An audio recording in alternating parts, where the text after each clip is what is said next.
So all those guys that hit millions of streams in the last year haven't gotten paid. But I can tell you that when the money comes in, they do pay. Yeah. And I know they'll pay. Yeah. That much I know. Those that claim that they have never gotten their money should go and see their distributors. The distributors is probably hiding that money.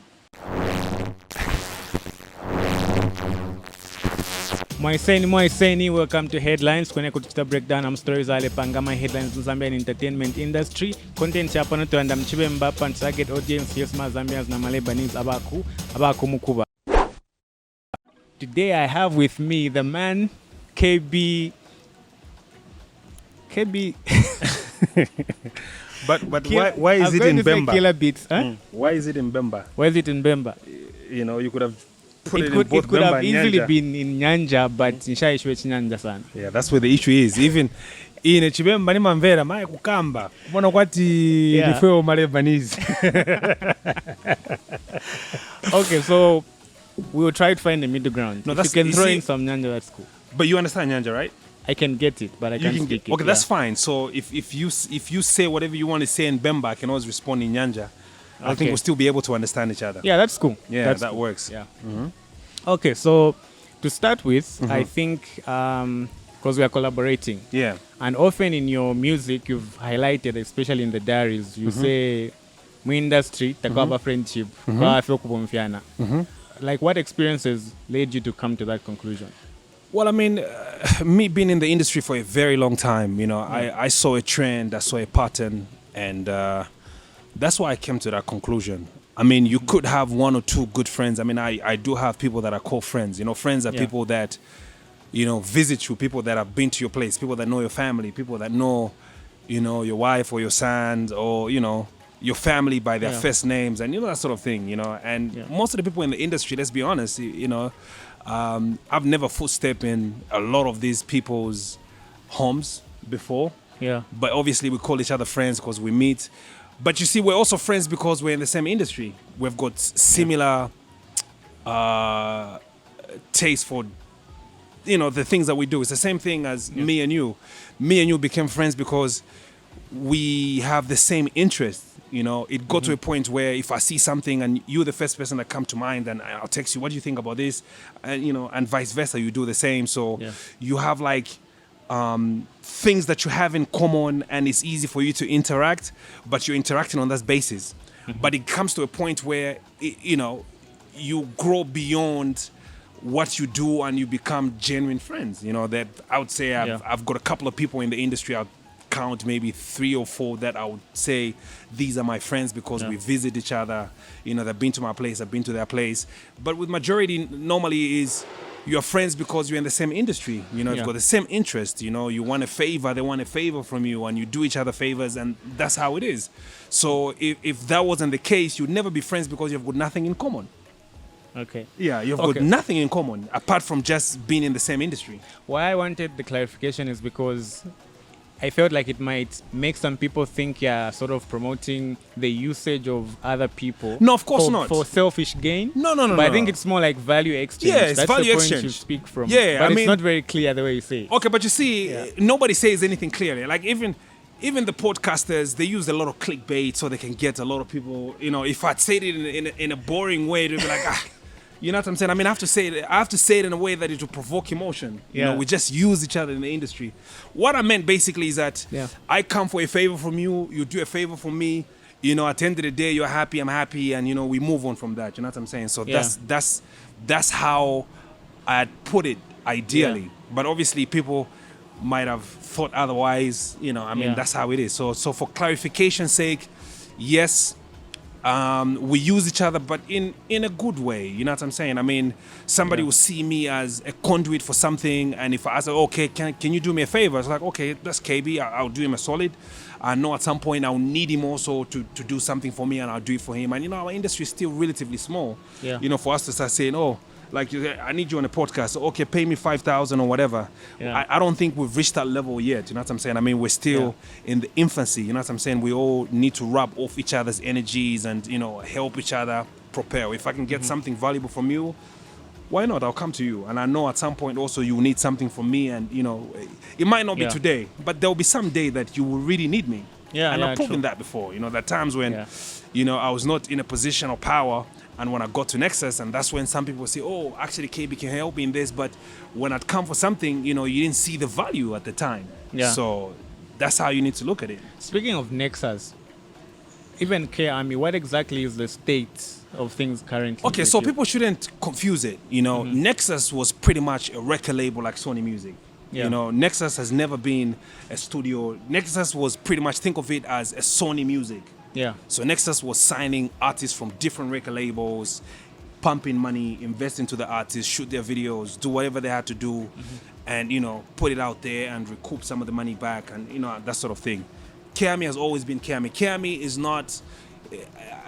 I don't know what word I can use for it, but Kiami is like a development center, where I get artists, I build their careers up, because I don't have the capacity to do what Nexus was doing. I don't have the capacity to start investing in videos, to start paying a salary, and that sort of thing. But what I could do is give you a platform, give you exposure, start your career, give you an exposure to a point where now you're comfortable, you're able to get sponsors to come on board and, help you out with videos and, anything else that you need. Okay. So that's the difference between Nexus and Kiami, and it was always like that. Kiami was always there. People say, "Oh no, you left your record label to go to another record label." I think people didn't understand what that was all about. Okay. It was like the way Jay-Z was. Like Jay-Z was still running. Was Jay-Z still running Rockefeller when he was Def Jam president? Yeah. Exactly. It's exactly the same thing. He still had his own record label, but he was running Def Jam. That's exactly how Kiami was. Kiami was still a studio running independently, was still recording. Nothing changed. It's just that I was busy with management work, so it looked like I wasn't doing much at the time when I was CEO of Nexus, because I was doing most of the management work and I didn't do a lot of work that particular year.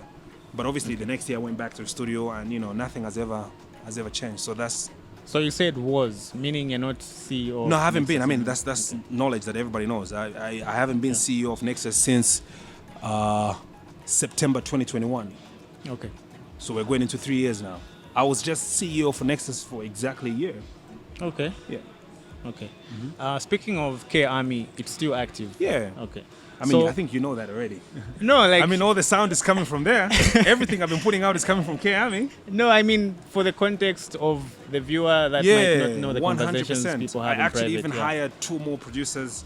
Yeah. Just to help me out, because obviously I'm not getting any younger. Sorry, maybe just get as close as possible. I'm not getting any younger anymore. Yeah. So obviously I've hired 2 producers that are helping me out when I'm not available.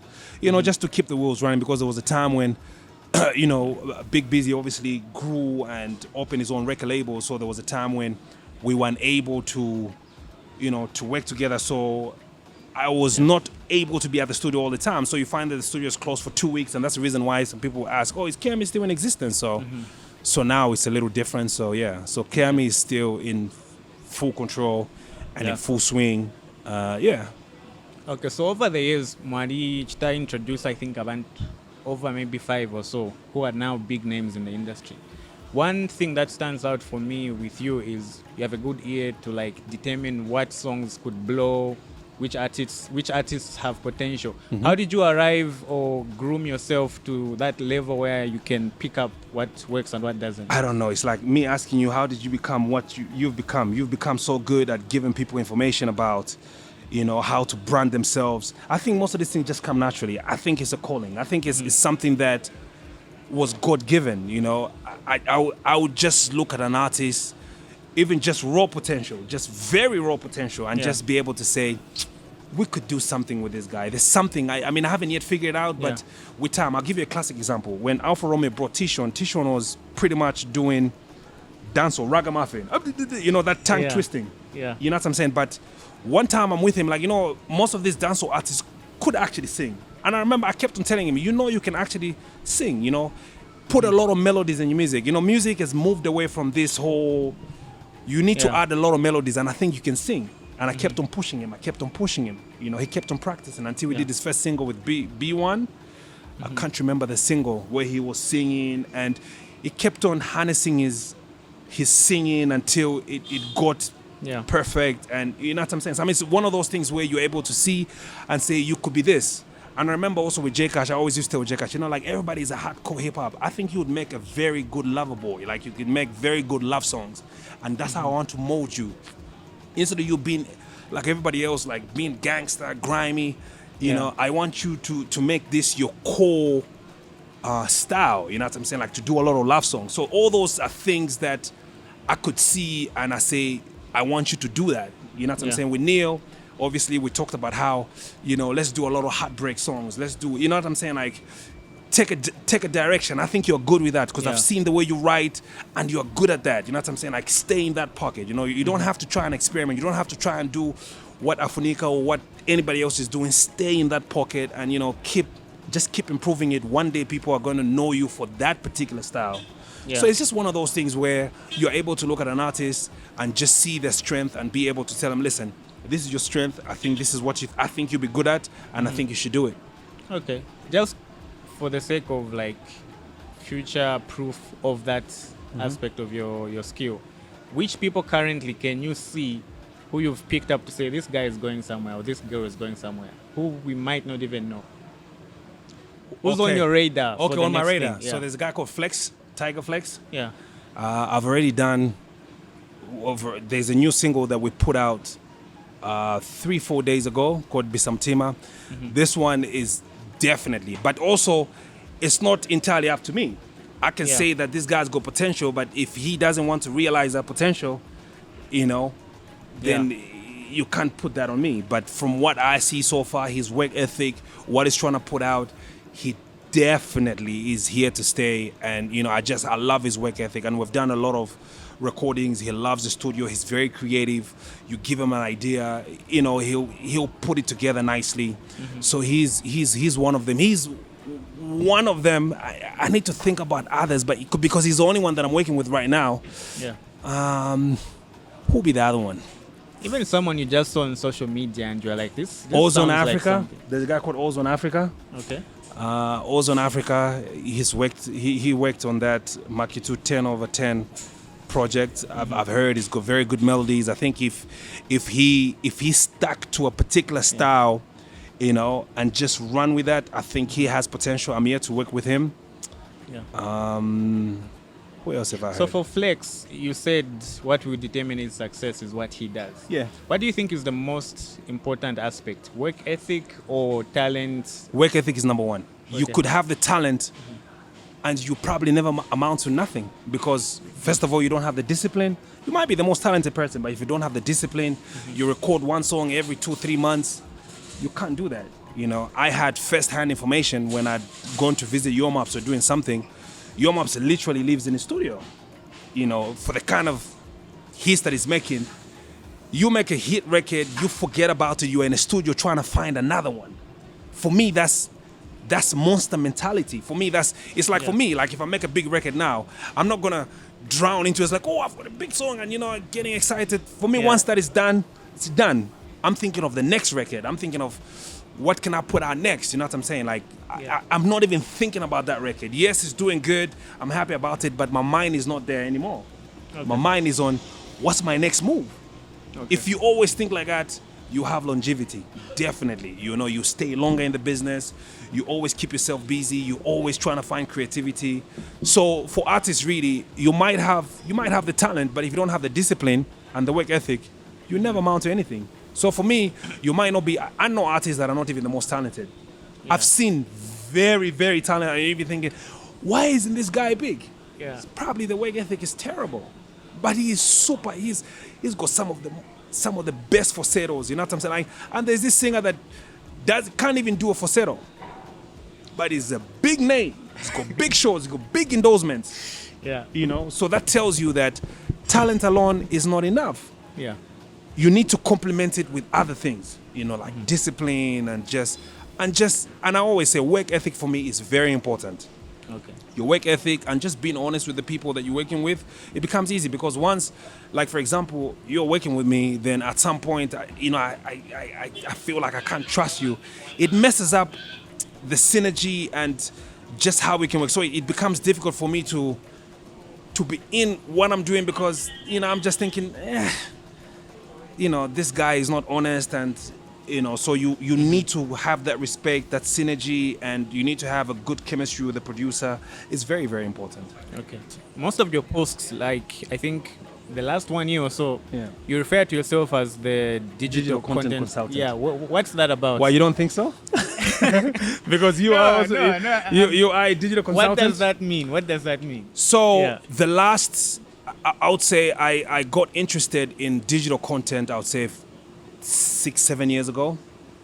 You know, and Roberto put me on. I remember when it was not fashionable in Zambia in 2014-15 to have a music on Apple Music, because, you know, nobody was really using Apple Music in Zambia. Everybody was going to Zambia Music Blog, you know, in Dimba. That's where people were downloading the music from. And, you know, the way the artist was thinking was, I need to flood my music. I need to have it on all the blogs so that everybody can have access to my music. Once everybody's got access to my music, I'm able to get shows when the song becomes a hit record, because I don't want to limit it. If I have it on Apple Music or Spotify Music, I'm limiting myself, because I'm saying, oh, these blogs can't have my music there, so I'm limiting the reach of my music. So that was the mindset at the time.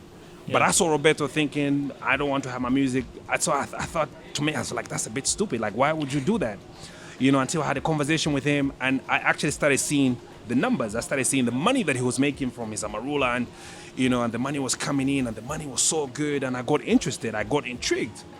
So based on that, I started to do my research. So every evening when I get home, I'd open my laptop. Instead of watching whatever, I would go, and I followed a lot of people that were doing that sort of content. You know, so I started looking up, you know, distributors at the time. And I remember saying, you know what, let me try with my album. So I did my first album, My Diary. I put it up. Of course, I didn't make money in the first maybe 4 or 5 years. First 4 years, I didn't really make money. But for me, it was a learning curve. You know, I was always learning. So I spent a lot of time learning, researching. If I was not sure about something, I would either call Roberto or I would either call Duncan Hoster. Yeah. At the time, I didn't know who you were. So I think I only heard about you around 2020. You're coming up. I'd listen to your conversations with Sanga, and I started getting curious. Like, who is this guy? And you know, you spoke a lot of sense, and I'd see some of the write-ups you do, and that's how I started gravitating towards you, and we became friends. And you know, we started talking, and you know, and we've talked mostly this last year, because every time there was something that you thought was interesting, you'd call me or you'd text me, and if I also didn't know about something, I'd text you, and you know, and vice versa. So that's how I refer myself as a digital content consultant, because I post a lot of these tips, and a lot of people come in my inbox and so, how do I do this? And you know, I help some. I mean, I can't help everybody else, but I think I've guided a lot of people. I mean, I am handling content for at least 7 big artists, you know. Okay. So and one of them was actually very happy when I remember when he was starting off, he didn't really care about it, because, you know, most of the artists when they're coming up, they don't care. You know, they just want to have the music heard. You know, they don't care where the music is going. They don't care who's uploaded it.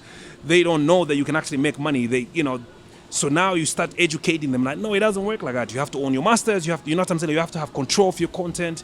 It's important. In the next 5-10 years, this could be your big break. You know, like, you know, one of these big movies or film will find your song somehow, and so we would like to use it, and you can make big money from that. So you have to guard your content, and you know, this is something I've been preaching. So in that regard, just like you, I would like to think of myself as a self-made digital content consultant. No, I approve. I'll just get in the context behind this. Funny guy. Okay, so the aspect of you saying it took 4 years for your first album. Yeah. Is it now making money? Oh yeah, 100%. 100%. Okay, because that's the aspect that people don't understand when it comes to music. It's like real estate. Yeah. That's what I tried. That's the analogy I give. Yeah. Because you can buy a plot of land. 4 years later, its value could even triple or quadruple from what you initially. So that's how music should also be looked at. So when I started, sorry to cut you short. So when I started, obviously for me it was, you know, I wanted to see how it goes. Obviously I didn't make as much money. I mean, you know, you check every week, there's a 0.2 cent. You know, when you're lucky, you get like a $1. But you see, you're keeping your album there for the whole year, and you have to pay $50. Luckily, I was able to make enough money to keep my music. So I remember the first year, I think I made slightly over $56. That's like $50 to keep it. $49 then. Yeah. So I remained with $7 in my account. You know, it didn't bother me. For me, it's like, I'll continue. And a lot of people didn't hear my music, because anybody that tried to upload my music for free, I'd hunt them down, take it down. No, I said I don't care. You know, like, I know at some point people listen to my music. Yeah. So first album, second album, I saw a little improvement. You know, like it doubled a little bit. I started seeing to my movements, but it was still not enough money that I could withdraw. Yeah. You know, until when I dropped my third album, The Last Dance. The Last Dance for me was a game changer. First of all, I made really good money off Investisani because that's the time when Investisani was At its peak. at its peak. You know, before streaming was, you know, before people were crazy about streaming, so people Yeah. bought that album and I made very good money. I remember, I think I made over 40,000 the first 3 months. You know, then when we went to streaming, I just saw my numbers, like my monthly listeners on Spotify going up. I started seeing good numbers on Apple, and when I check, so you move from making $2, $3, $10 to making $40 all of a sudden. Like every weekend, you check your $40. You check Spotify has posted $36 there, and for me, it started to encourage me, you know. Yeah. So by the time we're getting towards the end of that year, 2020, there was like 1,000 plus in my account, and for me, that was really good, you know. Like I remember cashing it out with Pioneer, like when Pioneer came on, and you know you could use Pioneer to transfer your money, and I remember the money coming into my account, and I was like, yeah, finally, you know what I'm saying? And that's what motivated me. So from there now, I did more research. I tried to find out how I can do more of playlisting, how I can bump my numbers, how I can get my numbers up. And I just noticed that just by consistently putting material out, your numbers automatically just going up. So when people discover new stuff, they want to go back to your old stuff. So I started seeing that when I put new material, people started going back to my older material. So if my older material was doing, say, 200 streams a day, when I put out new material, it will triple, it will double or triple. You know, so I started seeing that trend, and that's when I realized that, oh, that's the reason why you need to consistently put out material. Because every time, you know, you've got new listeners, people coming in, and when they're listening to that, it's like, let me also listen to his older material. Yeah. Start listening to material. But the game changed when one time, you know, like every week, obviously, I check, you know, I go to my tune call. Then this time I see like a huge amount of money in my account. I'm like, this is huge. I've never seen such a report. Where did this money come from? So I click and I see it's Boomplay. I'm confused. Boomplay. It's like, who is Boomplay? Yeah. You know, like I would hear Boomplay. I remember Sheffield was one of the first ones to hit like 1 million on Boomplay. But you know, Boomplay was not that, like even here in Zambia, like people didn't really know Boomplay, but Boomplay was already doing good in Tanzania, in East Africa, and other places. And I think in Nigeria was already doing good before Zambia, obviously. Yeah. So I saw the amount. I was perplexed. I'm like, So I got curious. Yeah. You know, like all of a sudden. So this was before they officially came to Zambia. Yeah, this was because I remember just at the time when I saw that, I think 3-4 months later, they did an exclusive with Yo Maps. Then I was the second one to do an exclusive. Okay. Then I think everybody else followed through. I think J-Rocks, then I think Maki 2 also did an exclusive. Yeah. So this was just slightly before. So when I saw that the amount was humongous. It was nothing I've ever made on Spotify, on Apple. Can you mention what the amount was? It was big money. I think it was like $700. Wow. In just one 1 month. No. It was collective. I think it was most of it was from the Last Dance album.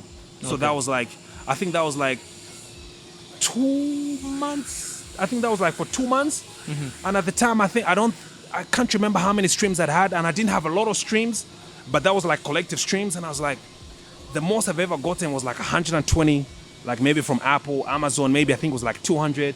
Then you make 700 of Boomplay. So that made me curious. Yeah. So I started looking them up. I looked them up. The 700 was just Boomplay? Just Boomplay. Okay. Yeah. So I got curious, you know, so I started looking them up. I looked them up. Yeah, after that, there was a time I had a report for $6,000 from Boomplay. Yeah. Which album? That's from the first one. So the one that made the most was Love and Heartbreak. So Love and Heartbreak, then The Last Dance. So most of that money came from Love and Heartbreak and The Last Dance. Just for context, because Nairobi Shwama Zambians of about, what did you do with that money?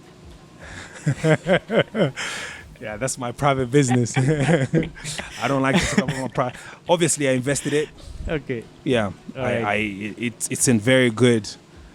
It's in very good investment. What's the biggest thing you've bought from music from streaming? I bought myself a car. That's purely from my streaming numbers and my percentages that I get from the artists that I handle digital content for. Yeah. Yeah, I made enough money to buy myself a car. I told myself I'm turning 40. And this money, I'm going to withdraw it and I'm going to buy myself a car. Okay, so this Boomplay conversation, I think we found ourselves on the opposite sides. Yeah. For quite a while. And I've seen, Yeah. and I really don't blame people that, Yeah. you know, are usually quick to, you see, for me, and the reason why people think like I'm always defending them is because, I mean, from inception, I mean, I saw the benefit. I mean, listen, I don't think they're cents. You know, right now, they have the longest delay out of everybody else. They delay. Like, I tell you, the last time Boomplay made any payment was over a year ago. So a lot of people Wait, now the same one you had mentioned still not being sorted out even. No, it hasn't been sorted out. I mean, I write to them and, you know, I mean, they tell us the same thing. Their model is complex and they've got so many artists in Africa that they need to... No, it's true. I mean, they depend... Look. Let me finish. Okay. They depend on ad revenue. Spotify and these others, you pay a monthly subscription. It's straightforward. You know, they just- No. That's not correct. They have subscribers. Yeah, then and the they've got for free. And Spotify does the same. Yeah. I think the reason behind that is they have so many... The ratio of ads, people listening for free, is so much higher than the people ones for subscribing. free, I agree because with they you. didn't push that. And that was my initial issue with the platform. Yeah. They were pushing stream for free. That's Yeah. how they were doing Because they the wanted ads. to get the numbers. No, but that's the problem in the long run because you're now putting the mindset that music can be gotten for free. No, so I why agree with you. why tell them to pay later? Will they pay? I totally agree with you. And the thing with value is money has to go in for it to come out. That's true. So if people are getting millions of streams, how are you paying them if your ad revenue is not amounting to the So all those guys that hit millions of streams in the last year haven't gotten paid. But I can tell you that when the money comes in, going they to do be pay. good. Yeah. And I know they'll pay. Yeah. That much I know.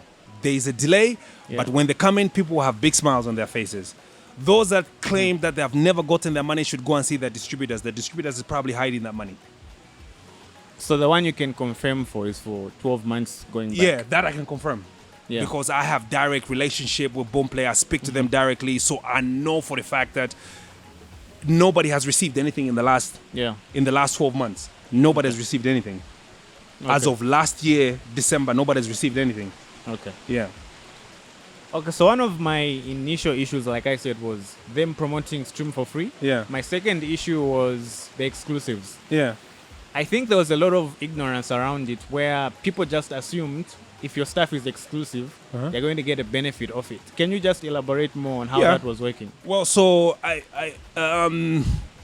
Yoms and I think Maki too were beneficiaries because the exclusive was just not being exclusive. Obviously, they paid you something. Yeah. You know, they paid you upfront, they paid you something, and you know, so that you don't have it on any other platform for like a month. The ones that we signed for were just a month.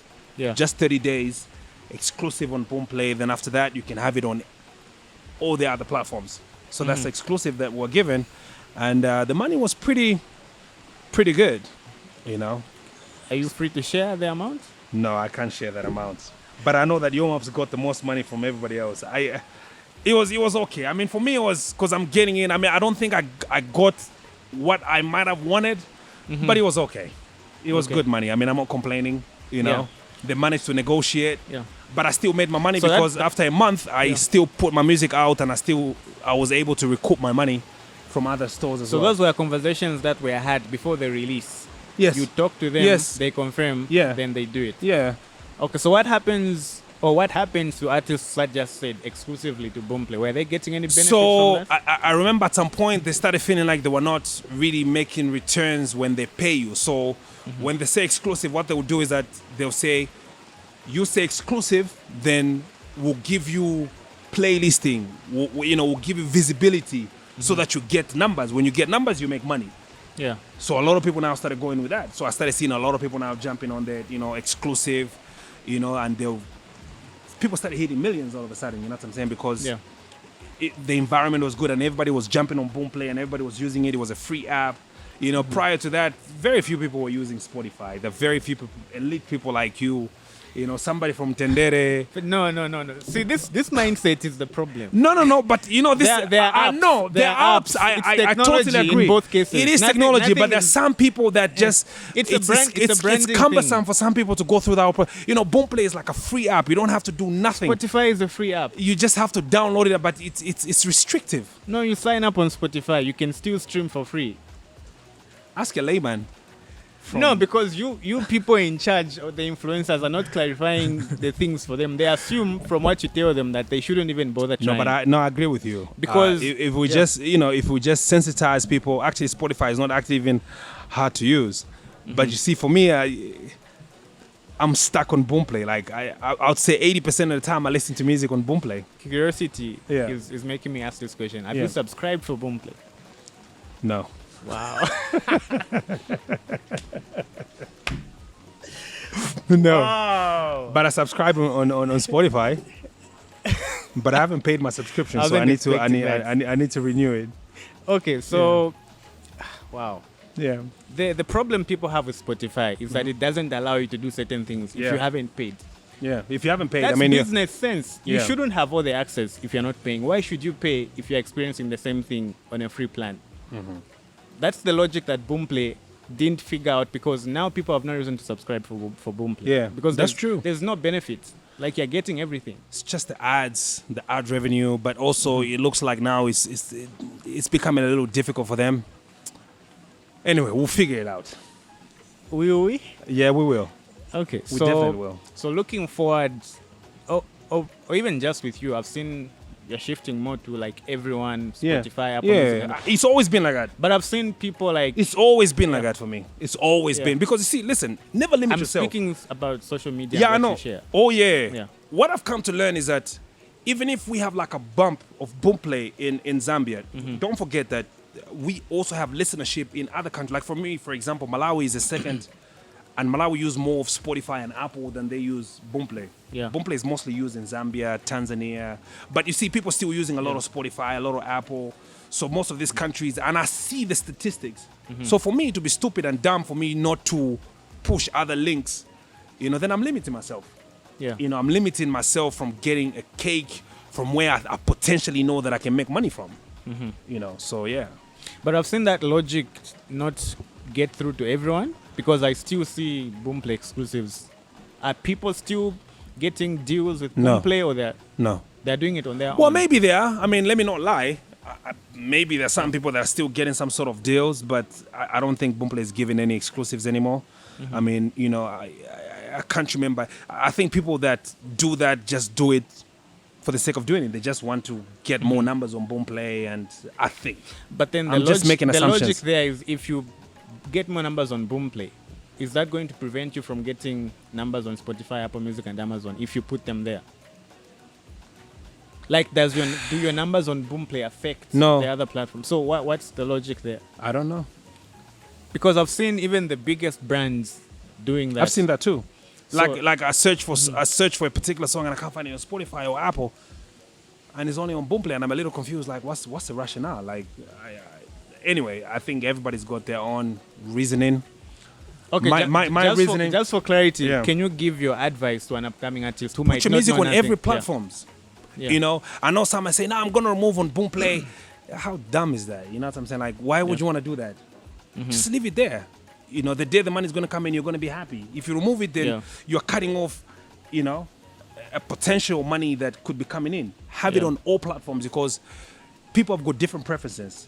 And also, you should realize that Spotify and Apple are growing in Zambia. People that are using Spotify and Apple in Zambia are growing. A lot of people on iPhones, and so obviously they're using Apple Music. And I know a lot of elite people that are using Spotify to stream music. So if you're pushing your links, for me, these are the to go: Spotify, Apple, Amazon, and Boomplay. Obviously, you also have to be very active on TikTok, because TikTok now, like I was checking, the last 3 months, my biggest income came from TikTok, number 1, number 2, YouTube, number 3, Spotify, number 4, Apple Music. Can you speak more on that, because people don't know that social media can actually generate Okay, content. so when you distribute your music, there's where they say social, what do you call that? I need to see it where you distribute. So when you like, I use TuneCore. I know you use different. So when I'm distributing, so it's automatic. So you choose the stores. If you want, you can tick out what you don't want. But obviously, you just have to tick all of them. So you tick all of them. Then you go to social. So it tells you YouTube, Instagram Reels, Facebook Reels, TikTok, and CapCut. CapCut is also part of it now. Okay. Yeah. So people using your music on the app. CapCut, yeah. Okay. So you make money off that. So you just make sure that it's ticked and it's gold. So for that, TuneCore takes 20%, then you get 80% revenue from there. But the music that distribute to stores, since you pay an annual subscription, you keep 100% of your royalties. So that's how it works. But with TikTok, Instagram Reels, Facebook Reels, and CapCut, they take a 20% and you keep 80%. So it's automatically monetized. So YouTube is monetized. So whoever is using music on YouTube, so like even you, a content provider, you use my music in the background, I'm not going to give you a strike. I'll let you use it because I know I'm going to make money. Anybody uploads it. If somebody, like even a big guy uploads it and gets 20 million streams, YouTube views, I'm happy because it might not be on my channel, but I'm still recouping that money. Can we just clarify a bit on that? Because there are people on TikTok that can download your song from a blogger, use it in their video, versus someone who searches in the music section and adds your music on the video. Can you explain the difference? Okay, that one, I'm still researching because I still need to understand. I know for the fact that I made a lot of money on Kalema, you know, with just people just using my sound. So I noticed, like I remember we had this conversation. So on the actual audio, like when you search on the audio, I think it had like 1,200 and something. But generally, just people using my sound, it was going to over 100,000 videos from people. Yeah. But I still made a lot of money from that. So on your TuneCore, did it reflect the 100,000 as the number? It actually showed me that I had more than one. Actually, I need to see. It was, I think it was over 250,000 streams because it actually shows you. So like when you go, like it goes like TikTok. So it shows you here TikTok. I'll actually show you when we're done. So it shows you TikTok here, and then it shows you streams. So it tells you cumulatively in the last 3 months, it was streamed 250,000 times, and this is how much you made. So just to be clear, because there are people bamona kwati ngaduleli la fepa TikTok ulwimbo tashapangike mpya unless I click Spotify alumfwa. So no, what this means is TikTok, just using it, yes. Just using it. The more people are using it, you're making money. Okay. Even Facebook Reels, like you know, like where I'm here and you know, I'm taking a video, then I mute our sound, then I go, I say, oh, I like Diary 14. I put Diary 14 and I post it. Diary 14 is playing in the background. Then there's a video. That's money. That's income. Yeah. It's the same thing with TikTok, Instagram Reels, Facebook Reels. So all that is you making money. I mean, I know that because I've seen the way the reports come. I'll actually, when we're done here, just let me know. I'll show you. You know, like even with Facebook Meter, it actually even shows you. Otherwise, how is it going to make money? So that's how you make your money. So just know that once you monetize everything, for as long as people are using your sound, you know, and that's the reason why it's important to get people to do challenges. Why do you think these big artists from Nigeria, you know, they pay influencers to make sure that their music is going viral? It's got 1 million reactions or 1 million 1 million videos on TikTok. That's money. It's not just reactions. That's money. Yeah, true. And also what it helps also is that I've noticed this trend. When the music hits, like it goes viral on TikTok, people now use Shazam to... So now you see that from there also you get a bump on Apple Music as well. Because people now are Shazamming your music. So one thing people might not know is Apple Music owns Shazam now. So they Apple Music owns? Yeah, so they prioritize Apple Music when you go and Shazam a song. That's why it translates more to Apple Music. You see, I didn't know that. Yeah. So Apple bought that from the Chinese? I don't know the founders of Shazam. The founders are Chinese? No, I'm talking about TikTok. I know Shazam is Apple.